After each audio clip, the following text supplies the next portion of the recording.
지금 AI 시대잖아요. AI 시대이기 때문에 뭐 AI가 아니어도 평생 직장이 없는 시대이고 앞으로는 더 오래 살아야 되고 그래서 우리가 이런 직장이 아니더라도 뭔가 사람들과 그러니까 일이라는 게 우리가 돈을 위해서만 하는 게 아니잖아요. 내가 경험한 것, 어떤 이런 것들을 사회와 같이 이렇게 소통하면서 누군가에게 도움이 되는 일을 한다는 것 자체가 우리의 인간됨에 있어서 굉장히 사실은 중요한 부분이죠.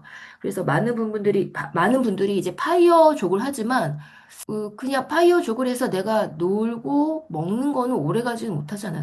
솔직히 우리가 좀 놀아보신 분도 있잖아요. 한두 달 놀면 좀 지루하지 않나요? 그래서 은퇴하신 분들이 한동안은 또 좀 이렇게 정리하고 좀 쉬고 이런 기간이 너무나 이제 중요한 부분인데, 그것을 충분히 채웠을 때 뭔가 허무함이 있죠. 뭔가 채워지지 않는 부분이 있을 거예요.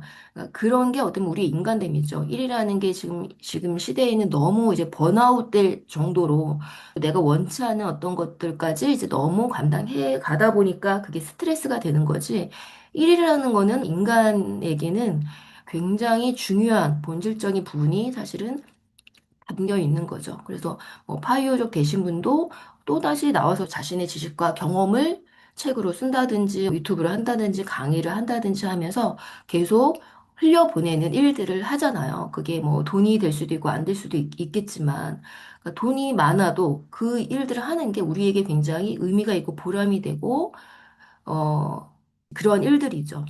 그래서 우리가 이제 AI 시대에 평생 공부를 해야 되니까 너무 피곤하다. 그러니까 계속 뭔가 새로운 를 배워야 되고 너무 피곤하지 않나 해서 두려워하기도 하고 어떤 분들은 지레 겁먹기도 하고 막 하기도 하고 그렇게 하지만 사실은 우리가 이걸 부정적으로만 생각할 필요가 없고 이 공부를 한다는 게 우리가 옛날에 이렇게 그 학교 다닐 때는 그냥 원치 않는 공부, 암기식의 공부를 했기 때문에, 입시를 위한 공부를 했기 때문에 좋아하는 사람이 누가 있어. 이렇게 생각을 하지만 우리 아들도 늘 얘기하죠. 제가 공부가 재밌지 않냐? 막 이러면 엄마가 하는 공부와 자기가 하는 공부가 다르다. 그러니까 근데 저는 독서를 하다 보니까 공부가 너무 재밌는 거죠. 공부가 재밌고 오늘 어떤 새로운 이야기가 어떤 또 다른 세계가 나에게 다가올까? 이제 이런 어떤 호기심들이 많이 생겨났죠. 그래서 제가 여행을 좋아하지 않는 이유가 뭐 여행을 싫어하는 게 아니고요. 이게 너무 많은 시간과 에너지가 드니까. 가성비 차원에서 저는 책도 읽어야 되고, 글도 써야 되는 사람인데, 그 가성비를 생각했을 때 매일 여행 다닐 수가 없잖아요. 물론 여행 크리에이터들은 그게 일이니까, 그게 삶이니까 그렇게 하지만, 이제 그래서 저는 독서를 통해서 이런 어떤 호기심이 생겨나니까 사실은 뭐 어떤 여행을 가도 그러니까 모든 게 궁금한 거예요. 모든 게. 그러니까 그 이유가 뭐냐면 이 독서를 통해 사실 우리의 뇌가 진화되는 거죠. 우리의 뇌가 변화되기 때문이에요. 저는 두려움도 굉장히 많은 사람이었고 20대에 저는 굉장히 이제 이 열등감과 상처 덩어리인 사람이었기 때문에 갇혀 있는 사람 지금 돌아보면 그런데 이 책이라는 거, 그 책을 가져다 준 많은 사람들이 저에게 책을 가져다 줬죠. 그러니까 텍스트만이 아니라 결국, 책과 사람을 제가 늘 강조를 했었거든요. 그러니까 그것이 같이 있었기 때문에 그냥 혼자 고립돼서 책만 읽는 분들도 있죠. 근데 조금 이상해질 수도 있어요. 어떤 사회적 활동 없이, 어떤 사람들과의 소통 없이 이제 굉장히 고립되어서 읽을 때에 조금 이 정서적인 교류, 예, 공감, 이런 게 조금은 다를 수 있어요. 포인트들이. 하여튼 이 평생 공부 중에 아무리 이 새벽에 생각해도 독서만한 게 없다. 이런 생각이 다시 한 번 들어요. 독서만한 것이 없다. 물론 공부의 차원에서 여행도 있고, 사람을 만나는 거, 그다음 그 기반에 이제 텍스트가 있는데, 이 독서만큼, 가성비 있는 게 없고, 우리가 공부를 해가는 데 있어서, 근데 그것이 전부라는 건 아닙니다. 독서를 했을 때에, 뇌에 굉장한 변화들이 생기죠. 특별히 독서를 하면, 뇌과학 쪽에서 얘기할 때는, 그러니까 굉장히 이 다양한 부위가 있잖아요. 근데 그 다양한 부위를 다 활성화시키는 게 독서라고 얘기해요. 그래서 활성화한다는 게 뭘까? 우리가 몸도 근육도 특별히 이제 50대 이후는 진짜 이 근육 운동을 꼭 해야 된다고 하잖아요. 근데 이 근력 운동을 하지 않으면 감소되죠. 감소되죠. 그러니까 저도 러닝을 하면서 제가 거의 몸무게 변화가 없는 사람이거든요. 평생 거의. 먹는 것도 보통 일정하고, 그러니까 거의 없어요. 거의 없는 이제 상황. 그래서 이제 동생들이 있는데 저는 옷을 거의 안 사는데 동생이 이제 주는데 안 맞아서 주는 경우. 옷은 멀쩡해. 막 브랜드 옷이고 이러는데 안 맞아서 주는 경우가 있어요. 그래서 저희 집에 이제 방문하거나 만날 때는 그 옷을 꼭 한두 개씩 가져와, 이 동생들이. 예, 근데 이제 제가 그런 변화가 없는 사람이에요. 근데 운동을 하면서 몸무게 변화가 생기는 거예요. 내가 먹는 거 조금 좀 먹게 되는 건 있지만 그만큼 운동하니까 몸무게가 어느 날 갔는데 2kg가 늘었어. 아무리 생각해도 왜 늘었지? 처음에 체중계가 망가지는 줄 알았거든요. 제가 변화를 거의 본 적이 없어가지고. 근데 해보니까 조금 이렇게 엉덩이 쪽이나 이 뭐죠? 이 허벅지 쪽이 좀 단단해진 느낌이 있거든요. 여기뿐이 제가 느껴지는 변화가 거기뿐이 없는 거야. 그래서 여긴가? 이 근력이 뭔가 이제 생기면서 요 그 2kg가 는 게 이 근육이 부분인가? 이 생각이 들어요. 그래서 이게 근데 안 쓰면 이게 빠지죠, 근력은. 안 쓰면 빠지죠. 그러니까 똑같이 우리 뇌도 사실은 나이가 들면 퇴화가 되잖아요. 근데 이 뇌과학적으로 밝혀진 것 중에 하나는 뭐 어릴 때 뭐 타임이 있다, 골든 타임이 있다고 하지만 실제로 이 뇌과학적 효과가 더 좋을 수는 있어요. 그러나 뇌과학적으로 보면 후천적으로 적으로도 이 뇌를 계속 사용하면 이 다양한 부위가 활성화되고 사용하면 사용할수록 나이가 들어서 물론 퇴화되는 게 있지만 충분히 그것을 상쇄할 수 있는 이 뇌 기능들이 계속적으로 근력이 붙듯이 이 뇌도 신체잖아요. 뇌가 신체죠. 신체의 일부분이잖아요. 그러니까 이 몸을 사용하면 근육이 붙듯이 뇌도 사용하면 근육이 붙는 거죠. 그래서 다양한 부위가 활성화되면서 뭐 비유를 하자면 뇌에 고속도로가 뚫린다. 어제 이제 KTX를 타고 가시는 분도 있고 저는 이제 늦게 표를 구하면서 매진이 다 돼서 버스를 타고 가요. 그러면 좀 막히기도 하고 주말이니까 뭐 이렇게 되는데 우리가 일반 도로가 있고, 고속도로가 있고, KTX 도로가 있잖아요. KTX가 조금 더 빠른 게, 다르잖아요. 그러니까 막히는 게 없잖아요. 딱 그 길만 가니까. 그러니까 처음에는 일반 도로였어.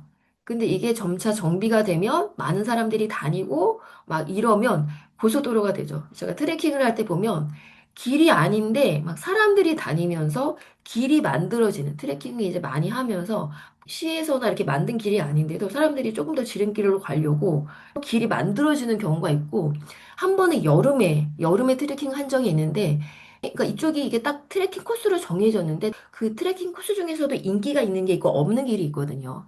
그러니까 인기가 없는 길임에도 여름에는 막 풀이 되게 많이 자라잖아요. 그래서 여기가 분명 트레킹 코스인데, 이제 어떤 분하고 같이 몇 분이 가는데, 풀이 한가득인 거예요. 풀이 한가득이니까 이제 거기 뱀이 나오기도 하고 막 이래요. 그러니까 이제 그래서 맨 앞에 가시는 분은 이제 그 뭐죠? 이 스틱을 두고 먼저 이렇게 그 풀들을 좀 처리하면서 가줘야 이 뒤에 따라가시는 분이 뱀을 안 만나고 앞에 가는 분들이 이제 다 막아줘요. 그래서 다시 길을 만드는 거죠.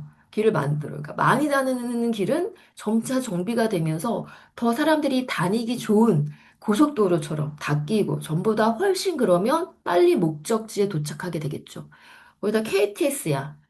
이러면 더 빨리 도착하게 되겠죠. 똑같아요. 이 뇌도 우리가 이 도로라고 한번 생각을 하시면 안 쓰면 풀이 막 자라요.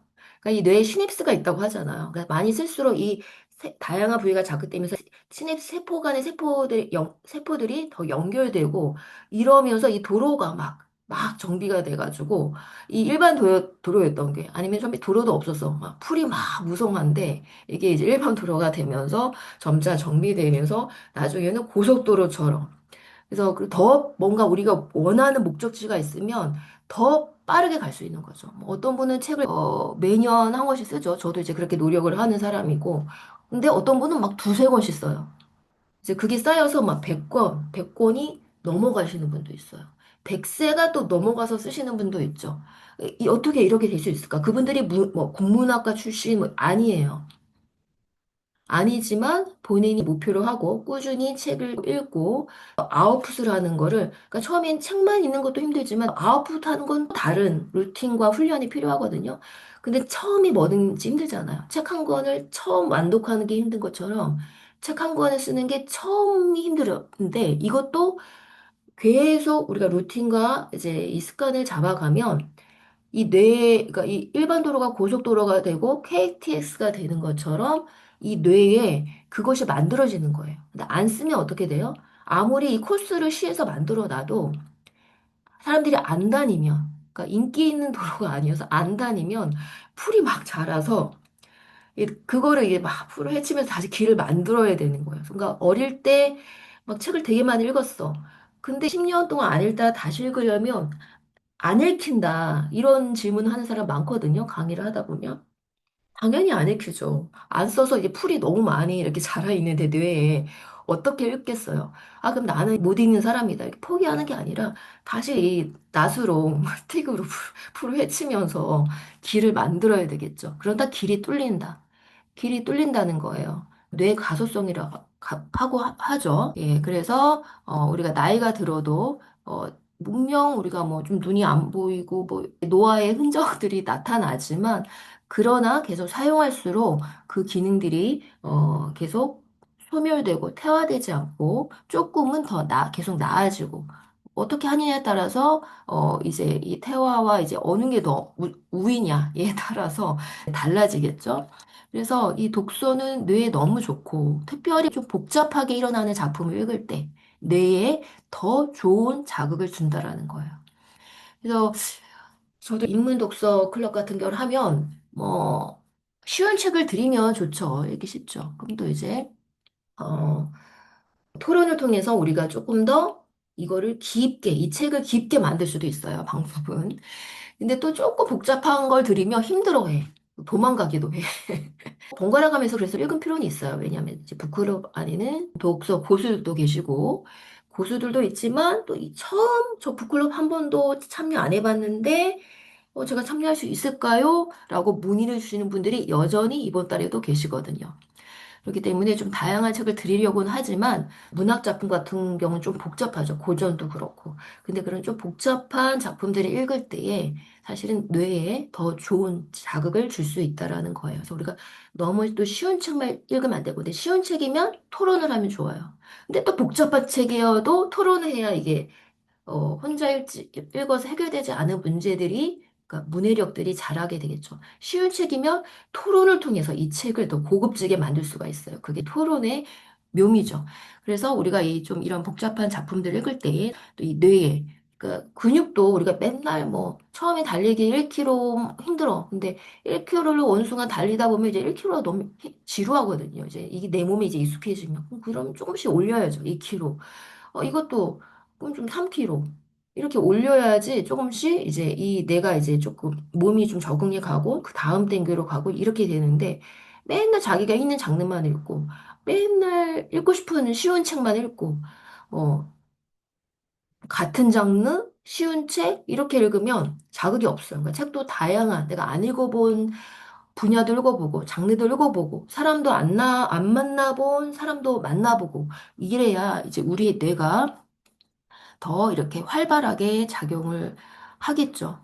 그래서 이 독서는 뇌에 굉장히 긍정적인 자극을 주고, 이 뇌에 긍정적인 자극을 주는 자극 중에 하나가 제가 얼마 전에, 몇 주 전이에요. 이런 내용을 카드뉴스로 만들었어요.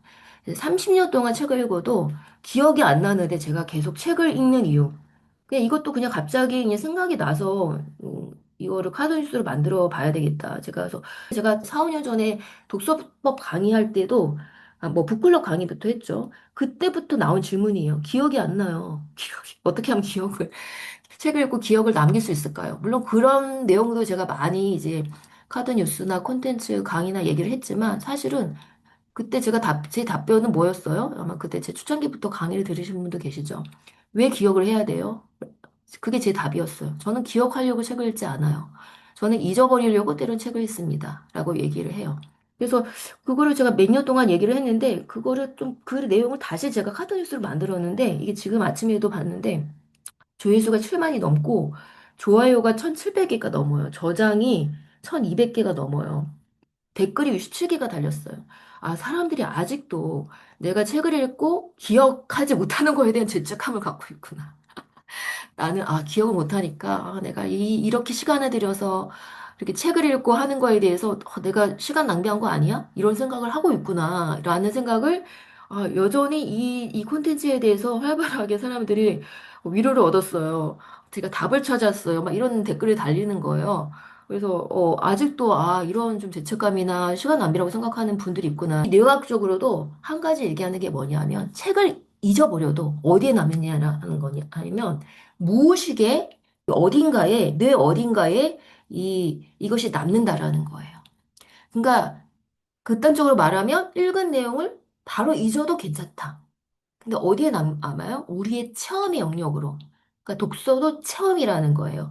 우리가 뭐 여행을 가도 사실 디테일하게 다 남진 않잖아요. 근데 어딘가에 남잖아요. 어딘가.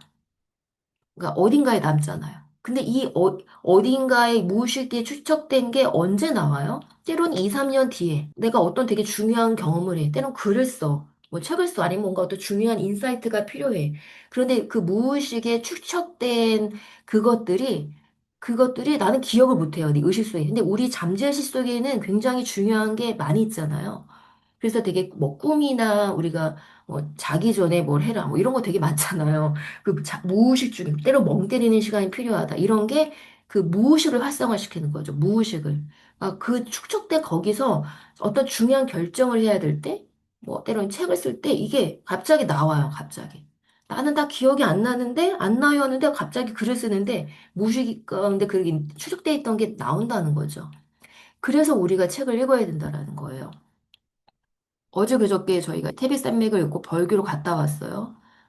뭐 책을 읽고 가니까 또 너무 좋죠. 예, 너무 좋고 그 여행지 하나하나가 뭐 그냥 우리 책을 안 읽고 가면 어떤 분도 얘기해요. 나 책을 안 읽고 갔을 때는 그냥 뭐 꼬막 먹고 왔고 뭐 그냥 맛있는 거 맛집 이런 것만 했을 텐데 책을 읽으니까 이게 그 아무것도 아니죠. 뭐 거기 뭐 한옥집 가가지고 그 옛날에 몇백 년 전에 뭐 거기가 부잣집이고 뭐 그냥 뭐 한옥집이지. 근데 책을 읽고 가니까 이게 이제 결합이 되잖아요. 그러면 이제 이게 또 다른 우리 안에 다른 어떤 작용이 있어서 이게 굉장히 의미 있는 공간으로 또 다른 어떤 우리 의식과 무의식이 이제 축적이 되기 때문에 엄청난 도파민이 발생이 되죠. 그러니까 도파민이 발생이 되는 거예요. 그렇죠? 그래서 한 권의 책을 읽고 또 전국의 사람들이 모이고 거기서 다시 이 책을 활성화시키고 우리의 무의식 가운데 기억이 안 나. 책을 읽었는데 장편이다 보니까 기억이 안 나는데 이 사람이 얘기하고 저 사람이 얘기하고 또 이 소설의 이 어떤 공간들을 방문하고 또 맛있는 걸 먹고 관련된 또 음식을 먹고 막 하면서 나 분명 기억을 못 했는데 맞아. 그때 이 소설 안에 이런 장면이 있었지. 이게 사실 이 우리 안에 무의식 가운데 쌓여 있으면서 디테일하게 기억을 못해도 또 어떤 공간을 만나면 다시 기억이 나고 아마 우리가 또 다른 어떤 2, 3년 뒤에 이런 어떤 경험들이 또 다르게도 작용해서 또 어떤 것에 이제 활용이 될 겁니다. 그래서 이 새벽에 아무리 생각을 해봐도 이미 이게 뇌과학적인 거는 결과적인 거잖아요. 뇌과학이 뭔가 이런 거를 이렇게 증명을 안 해놔도 이미 책을 이제 꾸준히 읽는 사람들이 있었고, 근데 결론적으로 과학은 계속 발전하니까 뇌과학적으로도 이거를 이제 계속 연구를 하다 보니까, 이거를 뒤늦게 결과적으로 이거를 이제 근거를 이제 들이미는 거죠. 들이미는 거죠.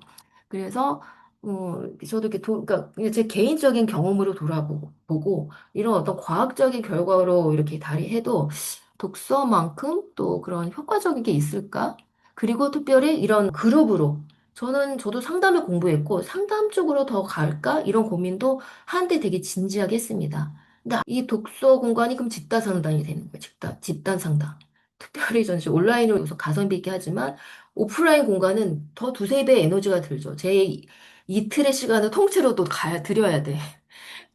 그 시간에 저는 뭐 혼자 뭐 다른 걸 했으면 더 많은 것들 얻었겠지만, 그렇지만 거기서의 그 집단적으로 우리가 만날 수 없는 전국의 사람들을 온라인에서만 만났던 사람들을 만나고 책을 읽고 또 그런 공간을 방문하고 했을 때 저도 아직까지도 이 새벽에도 흥분이 남아 있어요. 뭔가 도파민이 있는 거죠. 흥분이 남아 있어. 그래서 이게 아무리 생각해도 그런데 너무 가성비가 제가 늘 얘기하죠. 저평가돼 있다. 우리 집단 상담 한번 받으려면 얼마예요, 사실은.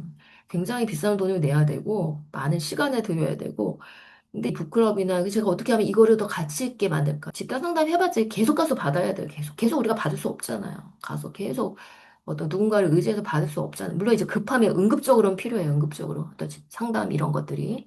근데 계속 갈 수 없고 여기 이제 예방 차원이죠. 예방. 치료의 공간이 되기도 하고 예방 차원이거든요. 어떤 정서적인 뭐 정신적인 모든 게 총체적으로 돼 있기 때문에 어떻게 하면 이 공간을 조금 더 사람들에게 알리고 부각시키고 우리가 어떤 단순히 그냥 리더, 독서 리더가 아니라 뭐 치료사이기도 하고 상담사이기도 하고 뭐 북퍼실리레이터라고도 하죠. 그러기도 하고 사실은 단순히 그냥 독서 모임을 운영하는 저는 이걸로만 보지 않거든요. 그러니까 저의 어떤 상담, 강의, 뭐 제가 해왔던 소그룹, 강의 여러 가지가 사실은 저의 30년의 경험이 농축된 공간이에요. 그래서 이 어떻게 하면 이걸 할 수 있는 사람들도 키워내고 이 공간에서 사람들이 그런 것들을 경험하는 이거를 저는 어떻게 보면 제가 퇴사 이후에 여기에 집중해서 좀 드리고 있는 거죠. 예, 그래서 아무리 생각해도 너무 좋은 거다. 이 독서와 이거를 집단적으로 할 수 있는. 그래도 저는 소그룹도 해봤고 큰 강의 1대1 이 세 가지를 저는 다 해왔거든요.